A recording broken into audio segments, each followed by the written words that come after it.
There's a narrative now being promoted about Pope Francis that his time on the throne of Peter is coming to a close. It's a dangerous narrative fueled by the ambitions of some hopeful would-be future popes and by the wishful thinking of those who really want to see pretty much anyone else imaginable on the throne of Peter. But there is some evidence for this, mostly in the behavior of the bishops themselves.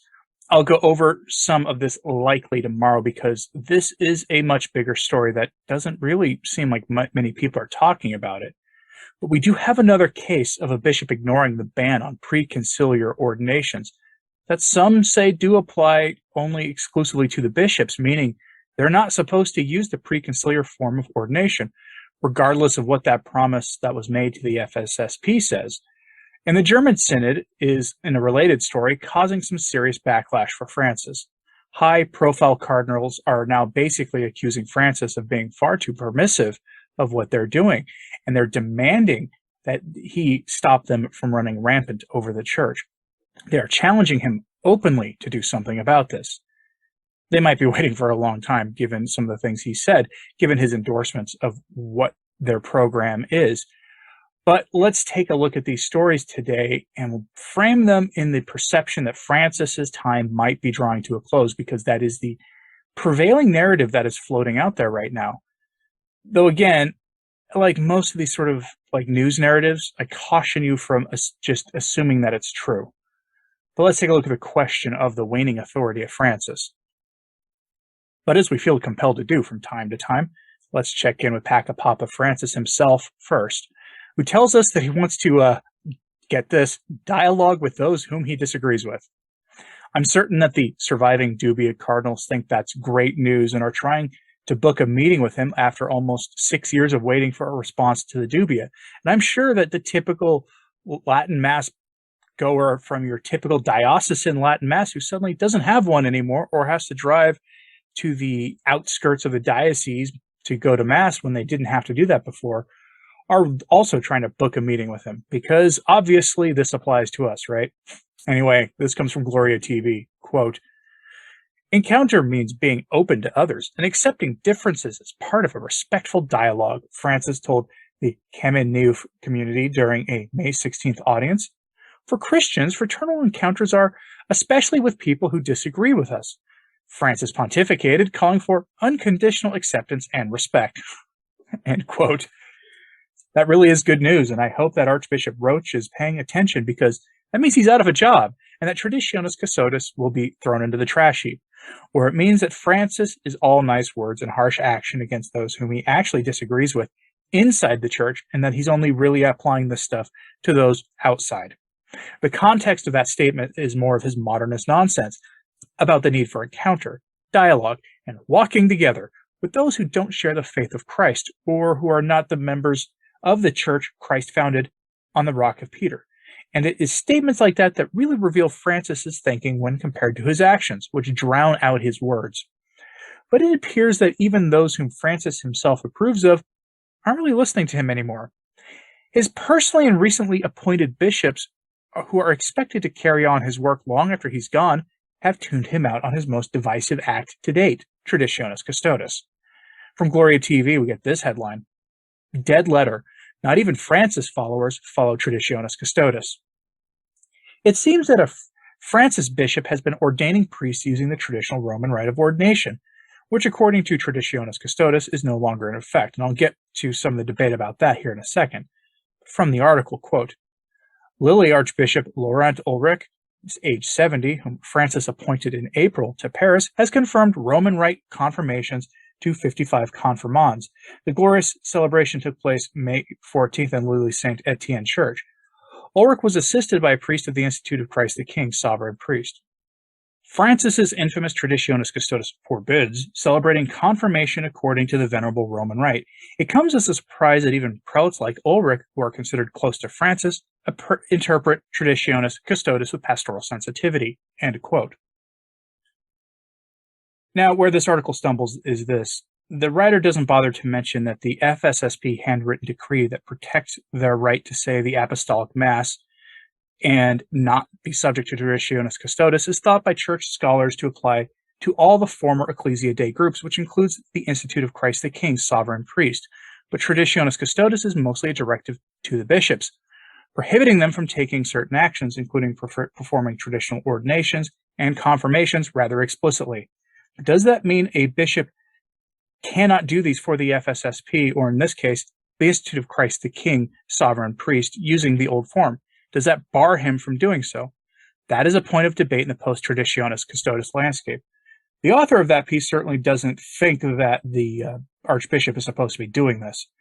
Combined with the ordination of Father Alcuin Reed that I reported on last week, alongside the other quasi-secret ordinations using the traditional form of ordination, you see a fair number of bishops at least defying the spirit of Francis's demonic decree in Traditionis Custodes. That's a fine thing any way you cut it. If you've never seen a traditional confirmation, it is absolutely beautiful. I suggest you go to a mass where this is happening, and it should be happening this time of year. So keep your eyes out for an announcement at your local or quasi-local traditional parish. But Francis's authority is waning, but that's because virtually everyone is looking past his papacy and towards the next one, and that might be a mistake. Many of you will remember how in the last decade or so of John Paul II's papacy, the media began publishing articles annually asking who the next pope would be, if John Paul II's papacy was over, and that kind of thing. We've entered that phase of Francis's reign, and so bear in mind that Francis will probably be with us for longer than most people are expecting. But nonetheless, it is obvious that many bishops are not paying him as much heed anymore as they had been before Traditionis Custodes, and it gets especially obvious with articles like this one published in the modernist outlet La Croix, who asks a basic question with this headline: who comes after Francis? Although the current pope is still forging ahead with an ambitious itinerary of liturgies, meetings, and even foreign travel, it is undoubtedly the final stage of his pontificate. And that's an interesting assumption. Francis could actually hang on for another decade, and it does not look like most have accepted that. But the question is important: who comes after Francis? And this is something I'll go into in more detail in the coming days, probably tomorrow, unless a huge story breaks that pushes that back. But for our present topic, this part of the story is most relevant. There is a widespread perception in Rome that Francis's reign is practically over. Quote, Pope Francis has not slackened his pace despite recently being forced to use a wheelchair because of a problem with one of his knees. And the 85-year-old Pope may be overweight and less mobile than when he was elevated to the position of bishop in Rome in March 2013, but his mind appears to be nimble as ever. Nonetheless, age and physical disabilities are beginning to take their toll. At the end of October, he will surpass Benedict XVI as the oldest pope in office since 1903, when Leo XIII died nearly 5 months beyond the age of 93. No matter how long Francis's pontificate stretches on, there is no denying that it is in its final stage. End quote. I think people can deny that it's in its final stage because none of us actually has a crystal ball and can see into the future about these things. But Francis will be the oldest pope on the papal throne when November arrives, at least since Leo XIII died 120 years ago. That's not an insignificant thing to note, and it is worth pondering in light of a basic question.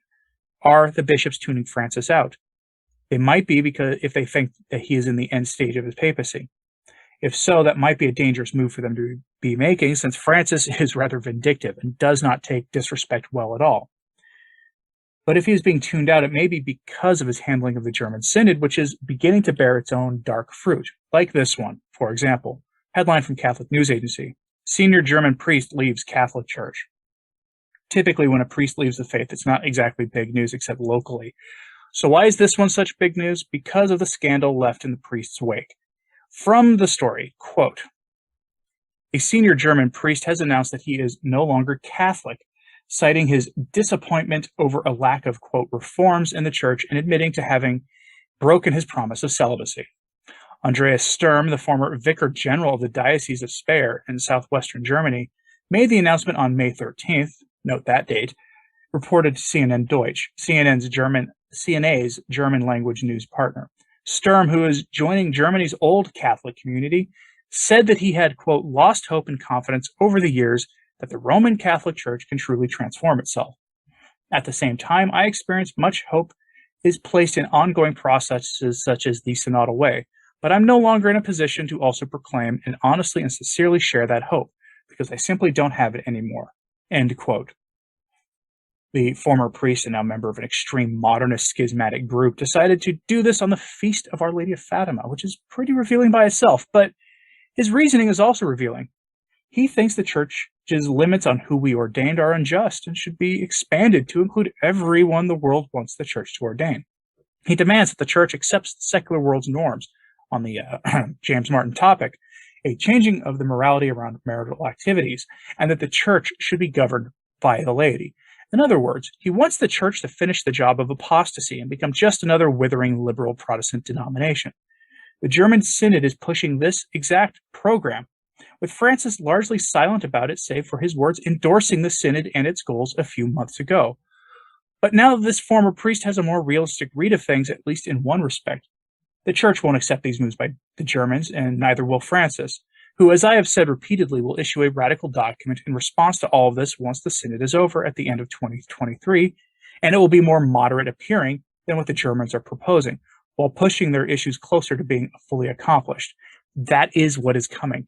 And I say that because that is what has happened with all of his other synods. Just go look at the documents that came after the Synod on the Youth, or the Amazon Synod, or after the Synod of the Family, or any other ones of those you care to name.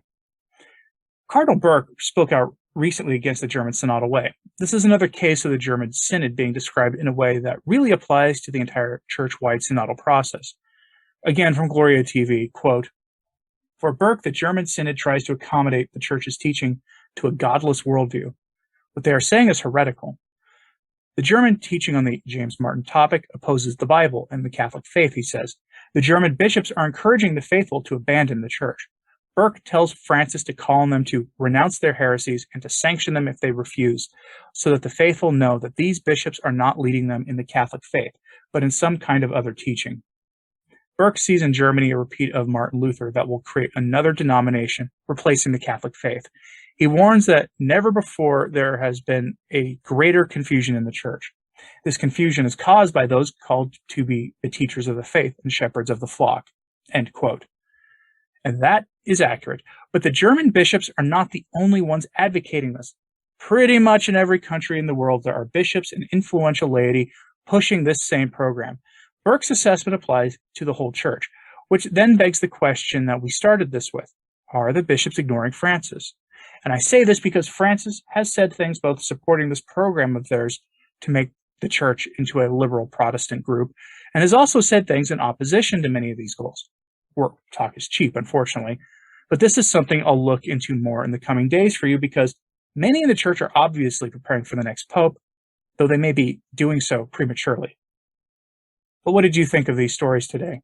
Do they point to a waning papacy for Francis like that LaCroix article suggests? Or is something else going on that everyone is missing, including me? Let me know in the comments, please. What did you think of Burke's demand that Francis act? How about that German priest who left the faith because he wanted basically the church to become fully secularized?